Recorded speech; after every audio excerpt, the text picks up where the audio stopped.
This photograph here you're looking at is none other than Chuck D and Flavor Flav, the two most prominent members of the iconic rap group Public Enemy. Now, of course, most of you who are probably into hip hop, especially if you're around my age, you probably know who these two guys are. But I'm not here to talk about their biography as artists, but I'm here to talk about how they've been compromised a long time ago. Now, they're performing for Bernie Sanders in a rally he's doing in Los Angeles. And the problem with all of this is the fact that Bernie Sanders has come out and said, and he's doubled down, tripled down, quadrupled down on the fact that he will not support reparations for DAOS people, descendants of American slaves. He's actually said this. He's took it upon himself to arrogantly decide what agenda we as black people should have for ourselves. Now, when it came to Obama signing an executive order to give reparations to Jews here in America, European Jews here in America, Bernie Sanders had nothing to say about that. He didn't sit up and say the same thing he said about us.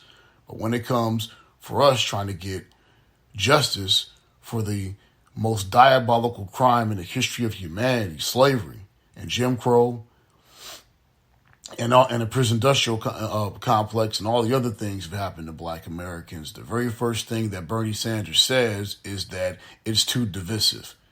It wasn't too divisive for his own people to get reparations, but when it comes to us trying to get justice, it's too divisive.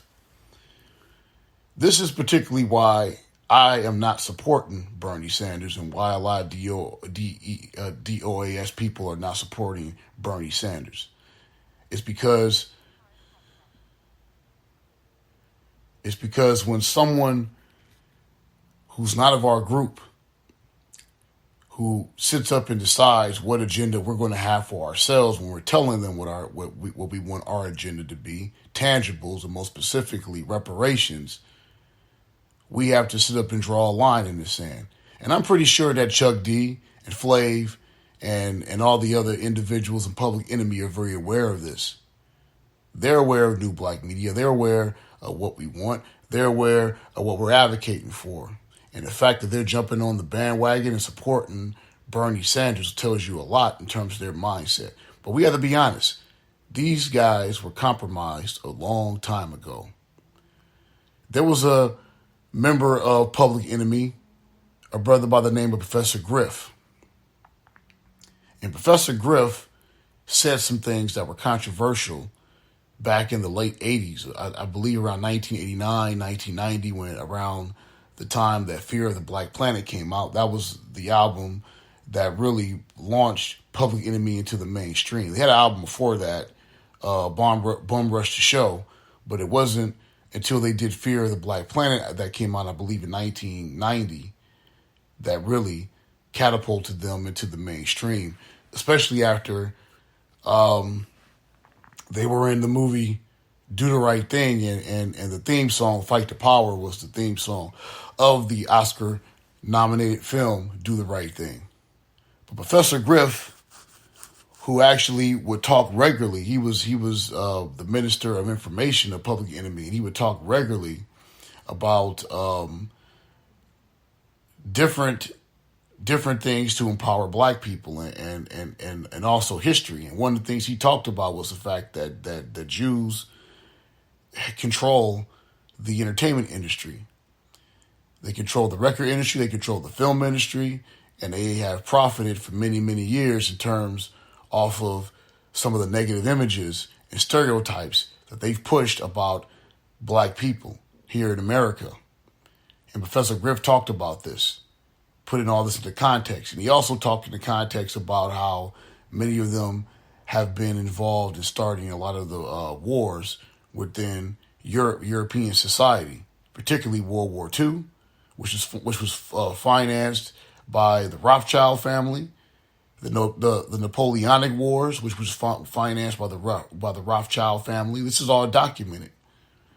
and World War One, which is financed by the Rothschild family. They funded both sides of these conflicts, and that's exactly what he's talking about. And these things he said are actual facts. You can look up, and actual Jewish scholars are talking about the things that Professor Griff spoke of. But when Public Enemy rose to prominence, they started getting more pressure, and Def Jam started getting pressure for them to do something about the group. They did the same thing Snoop Dogg did when it came to this whole incident with Gayle King. When they got caught in a game of chicken, they blinked.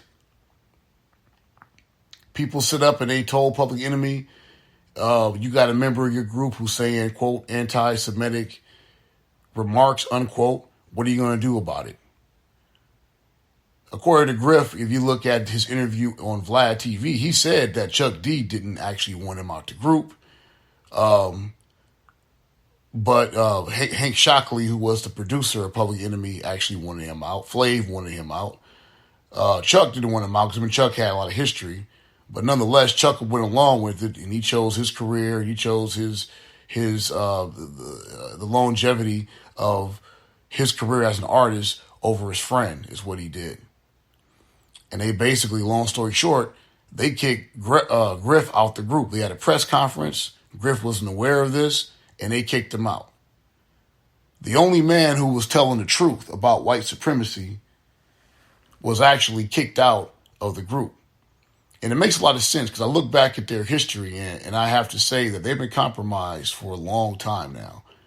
Because if you noticed about Public Enemy, they never actually have said anything that the white liberal establishment didn't go along with.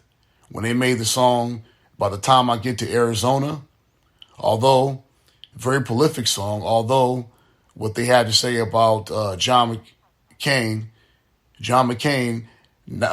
trying to stop the celebration of Dr. King's birthday in the state of Arizona and them making a national holiday is absolutely true, but the white liberal establishment agreed with what he was saying, and the white liberal establishment agrees with him supporting Bernie Sanders. But my issue is that if Public Enemy is supposed to be a group that's all about black empowerment, which is what their original message was, then their interest should be to us first, not to the dominant society, whether it be the liberal white supremacists, aka the liberals, or the conservative white supremacists, aka the conservatives, Democrats or Republicans, or independent socialists or democratic socialists like Bernie Sanders. Bernie Sanders came out and said a long time ago he does not support reparations. He does not have the best interest of black people. He has a black interest. He has the best interest of the establishment. And many of us say the same thing I said. If they're not talking about our primary issue, which are tangibles and specifically reparations, then we have nothing to talk about. So we're done. Whether it be Elizabeth Warren, whether it be Kamala Harris, whether it be Barack Obama, whether it be Bernie Sanders, we're tired of these politicians telling us what agenda they're going to have for us. And instead, we're telling them what agenda we want for ourselves. PE should be on board with that. But like I said, they've been compromised. And I'm starting to think that any black person that's gotten to the heights and levels that they've gotten to, whether it be in the movie industry, whether it be in the record industry, or wherever it is, if they've used the white supremacist apparatus in order for them to garner some kind of success. And let's be clear about something. Public Enemy wasn't put on by Russell Simmons. Public Enemy was put on by Rick Rubin. And we already know about Russell Simmons. He's been compromised already. You know, he was compromised before PE was compromised. So, you know, we're seeing what all these people truly, truly believe. We're seeing who actually believes in white supremacy. And during this whole Trump years,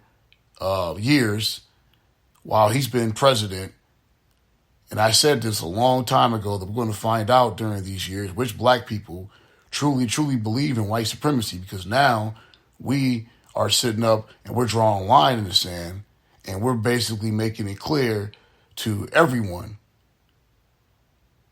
entertainers included, and that includes Public Enemy. Either you're with us or you're with the white supremacists. And we've gotten to the point where we have decided that we're cleaning house. We're not going to tolerate or align ourselves with individuals who don't have the best interests of black society. And Bernie Sanders does not have the best interests of black society, because he's not trying to focus on our agenda. He doesn't speak this way to the LGBTQ community, by the way. He doesn't speak this way to the immigrant community. But when it comes to foundational black people, he gets belligerent, he gets loud, and he starts sitting up and telling us what we should accept. And we're telling him, no, you're going to do what we want, or you're going to keep losing these elections, which is going to happen, which is what is exactly going to happen. But whether it's Big Daddy Kane, whether it's Rakim, and most recently, whether it's Public Enemy, specifically Chuck D and Flavor Flav, and Flav was compromised a long time ago too. I mean, he's up on those ridiculous TV shows. He's up in there dating Bridget Nielsen and all this nonsense. This is the guy that was never really all about that life. He's always been a clown. But Chuck D specifically is really, really showing his true colors. And like I said, you look at his background, he's been compromised a long time ago when he threw Griff under the bus for him speaking up basically against white supremacy and racism in American society. So anyway, that's all I have to say about that. Go ahead and like, subscribe to the channel, share, and push that notification button for more videos. This is Rob from Rob's Rants. I'll talk to you later. You have a good day. Take it easy.